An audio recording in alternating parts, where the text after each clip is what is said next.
Hello, this is Catters, and you join me today as we play Incredibles for the PS2. Now, when I was a very little kid, I knew very little of gaming franchises. Almost all the early games I got were licensed games, leading me to build up quite a collection of licensed games that I still have today. So I wanted to make use of them and maybe share in the nostalgia with some other people of the internet, and thus I bring you the Licensed Game Show, to begin this special episode with The Incredibles. So Incredibles is a game with quite the variety of playstyles, one for each member of the Power family, as well as some special interactions offering more diversity and their own unique gameplay, like for Violent Dash's Combo Incredible technique, or for Mr. Incredible operating a turret, or a gameplay style based around riding Buddy Pine. But for the main family gameplay styles, we got Mr. Incredible and Elastigirl, who have similar action platformer levels with a similar sort of gameplay. We'll have Dasher Robert Parr with his non-stop speed levels, which are a highlight of the game, and better than half of the 3D Sonic games. Not this half though. And Violet has a pretty awful stealth section. Now perhaps it's just a section I'm awful at, but considering Violet is only given her invisibility, and the invisibility bar drains this quickly, I'm sure you can already smell right through your screen that something stinky's cooking here, even before I properly talk about it. Starting up, perhaps the most charming thing is Samuel Jackson returns as Frozone, and to narrate and tutorialize us for at least the first couple levels. Yo, what are you waiting for? Right, you don't know what to do. And Samuel Jackson is never a negative. So the game is structured heavily around the movie, but rarely ever has its own cutscenes to set up levels, with it relying mostly on movie scenes. But at least for the first section, the game does a good job of expanding on the imagery of the movie scenes it shows into its levels. Like it takes the thief on the roof, the helicopter Frozone's chasing, and the most prominent villain of the pre-time skip part of the movie, and mixes it all together into one heist, with Bon Voyage piloting the helicopter to and from the banks. Have it so we're chasing crooks on the rooftop, but now they're connected as they're all Bon Voyage's bombardiers. As we continue with Helen taking over, chasing down Bon Voyage and combating his merry band of minions. And of course, it'll bring us back to the scene where Mr. Incredible finally meets up with Bon Voyage, and it will keep going from there. But first, let's slow things down and go back to the first level, so we can better introduce Mr. Incredible's gameplay, especially since Bobbert's gameplay makes up the majority of the game. First, platforming. I'm not particularly impressed. I feel like platforming games are good when you have lots of movement options, and you can move snappily through the levels, but only if you're acing the button gymnastics and doing all the right jumps. Bob can really just run at one speed and jump at one height. Now things will improve when we get to Elastigirl as she has swinging and grappling abilities. Now they are only onto specific set grapple points, but these grapple points are used liberally throughout her levels and add at least a little more interest in the platforming. Now for combat, we got two useful moves. We mash punch into enemies, then if we ever get surrounded, use an crit attack to either escape the circle or knock everyone back. Most of the varieties of attacks don't grant that much usefulness to the combat, and what is useful ain't that engaging. One example of a useless attack I would say is that we have a grab and throw that Bob can hardly ever pull off, because despite having super strength, he's also cursed with butterfingers, and always drops an enemy when he takes one hit.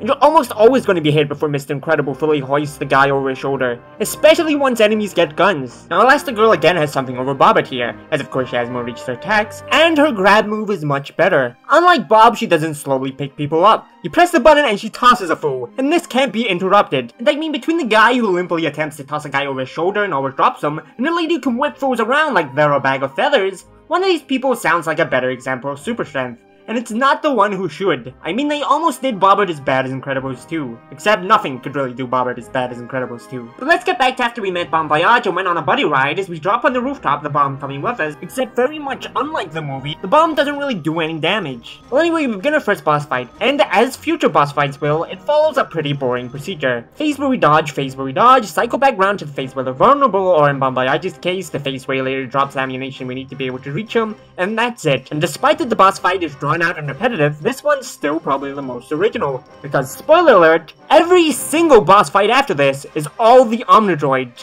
One of those fights literally being a copy and paste of one of the others with some additional moves. I mean, even if you were so intensely unwilling to add unique bosses that didn't feature in the movie, I mean, Syndrome's right there. You could have at least added a Syndrome fight, but I don't think Syndrome even has a model made for this game. If he appeared anytime outside of the movie cutscenes, well then you certainly fooled me. And yet he certainly would have deserved a boss fight somewhere in the game. But anyways, after we violently wreck Bon Voyage's Bombusi, we move into a game original take on the news headline scene from the movie. And what is that? That's not another super, that's a picture of Mr. Incredible's model that you badly MS painted over in two different ways. Did they think that's good enough? Why couldn't they create another model for a new character? Oh, never mind, what is that? Do not cook, do not create any more original 3D models, oh god please. So after the papers we move on to a level based on the burning building scene, except we're not rescuing anyone like in the movie, and instead we're fighting an arsonist mafia. But considering the buildings coming down around them, I think the arsonist mafia was already doing a good job of taking themselves out. Despite the logical villains we're facing, this level is pretty iconic to me. When better games have a burning building level, I think of this one. Like my first time playing Uncharted 3, I reached the burning building point and I was like, wow, Incredible's PS2 moment. Too bad there won't be as much interesting iconography in the future levels, mostly due to much of the middle and last parts of the game being locked in No Man's Land, either themed around the jungles or Syndrome Space, which both become quite boring and overused. But for now, we still got originality as we move on to our first dash level as he must rush along the suburban streets, dodging cars and other hazards to not be late for school. Nothing much more has to be said, as you can clearly see these speed sections are one of the most exciting parts of the game. After that, we'll head to No Man's Island with a very chunky Mr. Incredible.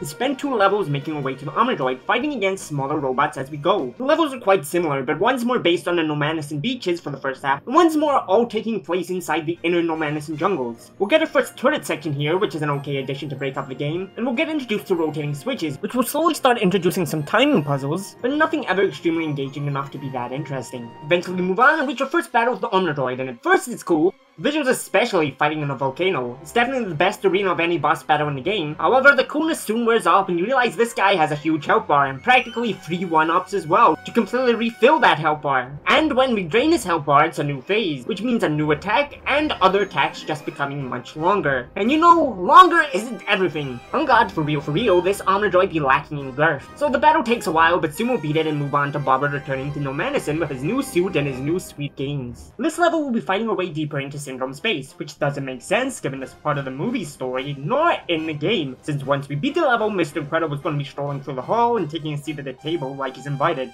But hey, look over there! It's the attempts they made at the beginning to actually have context between the cutscenes and the levels. And hey, look over there! It's a window!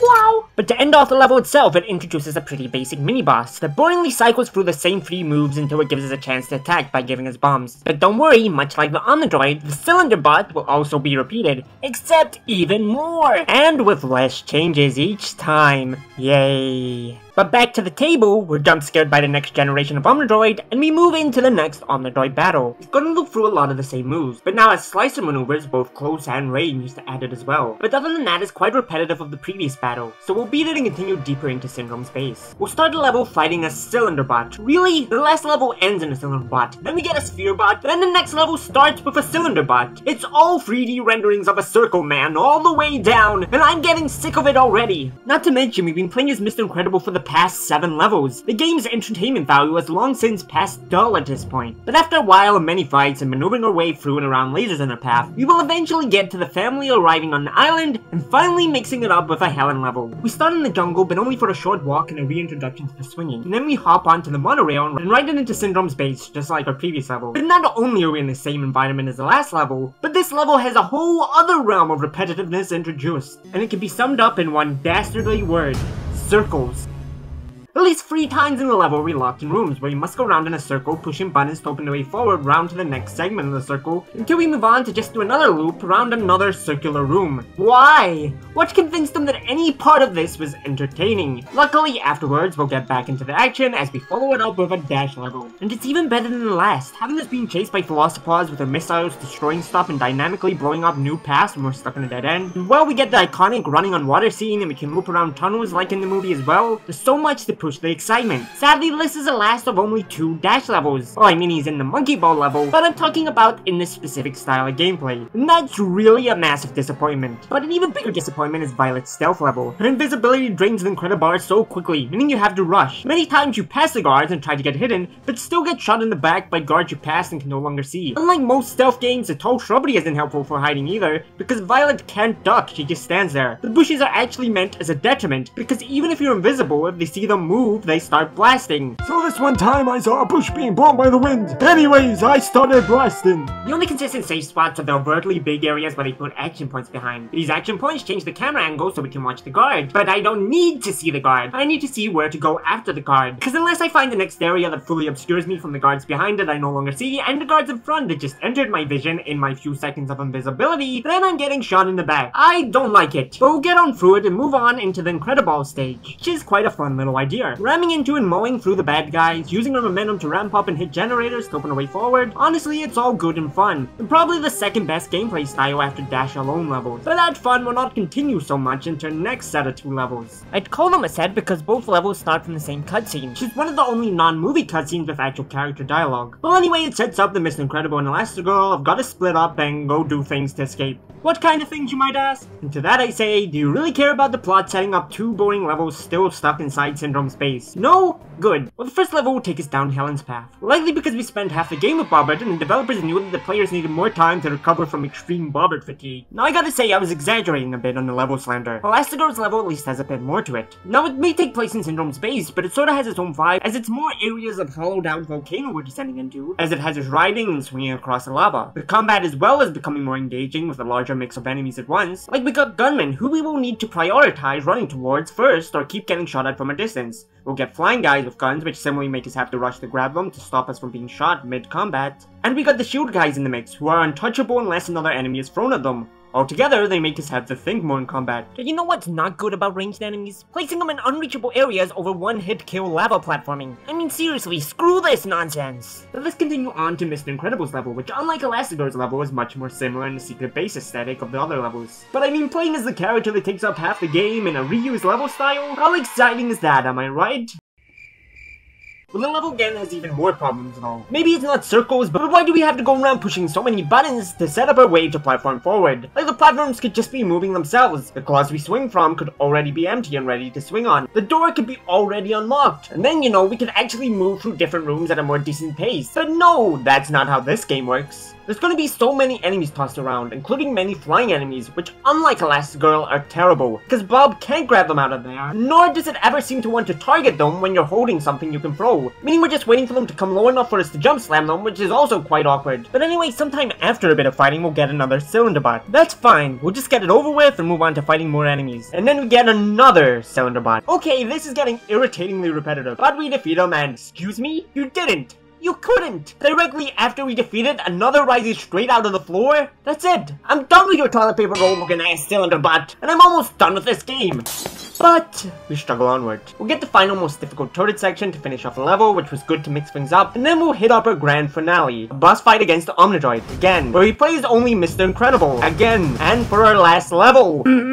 End it now, please. Well, at least it's an entirely different fight from the past two. We gotta run from end to end of a long street after the Omnidroid's remote. Afterwards, an ally picks up the remote and we must throw rubble at the Omnidroid's head before the ally runs out of health. I say ally because it's not just the family. Frozone also helps out for a section. First is Dash and Violet and Incredible protecting the remote, and then Frozone picks it up. And then Elastigirl takes it for the scene where we're going to shoot the Omnidroid's hand through itself. It would have been nice if we actually finished it off using all the gameplay styles and actually playing as all the family members instead of them just being circling NPCs. But anyway, we finish it off with the hand section like I said. We aim it kind of like the turret except the reticle is being cooled all over the place. We can't really miss though. I tried mashing circle when the reticle was off the Omnidroid and it doesn't really work. So it's just a simple thing that brings us to the end. And we're through! We see the after battle scene from the movie where the Incredibles are celebrated, and then we move back to the street level, where we can jump around and play with rubble as the credits roll. So, final thoughts on the Incredibles for the PS2. Well, if you want a great game, don't look inside the box for the Incredibles. If you want a subpar game set in the events of the Incredibles movie that you're willing to forgive the flaws of because you really just want to play through the plot of the Incredibles, then you might very well enjoy it, as I'm sure I did when I was 4 years old. And the skill of licensed games is not bad, but right now I've got a comic book to be drawing. Available on patreon.com/catterscattersnomi, currently for free, and I'd much rather get back to that. For now, all that's left is a goodbye. Goodbye!